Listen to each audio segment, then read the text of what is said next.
In a world where cars, and especially the cheaper end cars, tend to be very boring appliances, it's a breath of fresh air when something a little bit different comes along. And the Suzuki Ignis certainly fits that bill.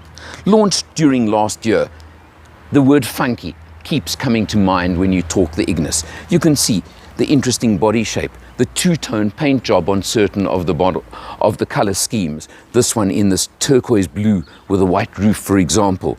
Daytime running lights U-shaped around the front headlights, fog lights under them on the GLX models.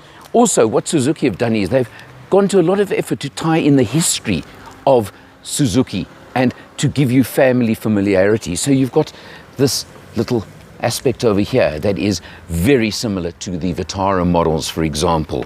You've got lovely looking black mag wheels on the car, short, high, tall, narrow. It's a deliberate aspect to the vehicle. You come round to the back, and again, here you hark back to history on Suzuki, to the Fuento model from 1970 that was a very popular, which actually had air ducts over here because it was a rear-engined car.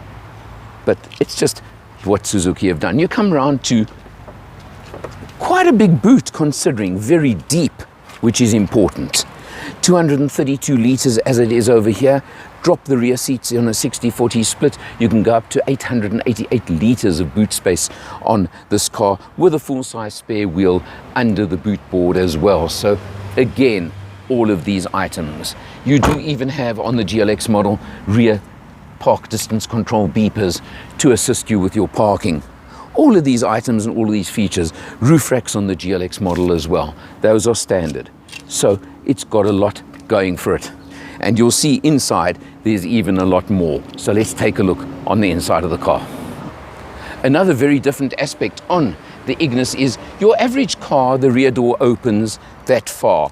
They've put an extra stage onto the hinge, which means the door opens to virtually 90 degrees and just makes your rear access so much easier, so much more comfortable, and just so much better.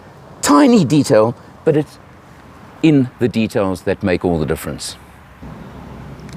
Inside the Ignis GLX, you can see the instrumentation is fairly simple, but over here you do have your trip computer, and that's an important one. You can see I've done 534 kilometers on this test, and you press this little button over here to scroll through, and you'll see my average fuel consumption, believe it or not, including a lot of traffic driving, a lot of commuting, and also some open road with 4 adults on board this little car, and I've averaged over that 534 kilometers, 6.3 litres per 100. I think that is pretty exceptional, quite honestly. You've got your multifunction steering wheel, which has all your controls, which are always useful. You've got electric windows all around, door lock button over there, which of course is a very important one in South Africa. GLX model also gives you height adjustment on the driver's seat, which is a useful feature too. You come over to the center of the dash, and you've got the infotainment system over here. Can be upgraded to a touch screen at approximately 6,500 Rand, but that is the standard unit. Below it, you've got a feature again on the GLX of full climate control, not air conditioning, but climate control. And of course, you do have push button start and keyless entry to the car. You look around now, I mentioned the word funky just now. You've got your white detailing on the dashboard and on your door panels. And then next to that, the door handle. And this is a feature of all the Ignis models. On the door handle and coming around the gear lever in the lower part of the fascia, you've got color coding to the exterior color of the car. Different, isn't it? Very different. Very neat, comfortable cloth upholstery.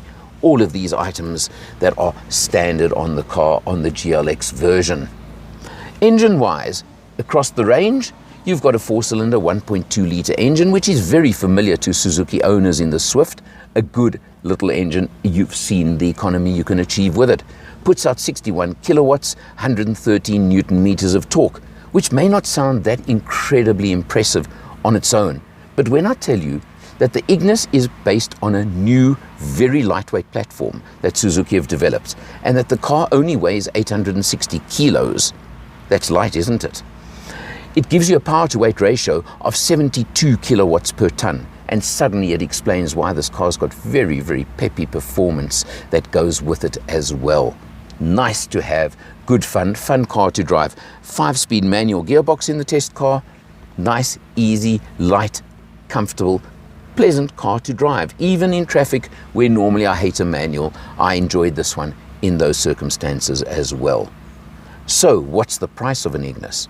Well, you can get the base GL version minus a lot of the luxuries that I've discussed at $169,900, as this one is right now, that we're in $189,900 puts you behind the wheel. You can maybe even do a deal at the moment.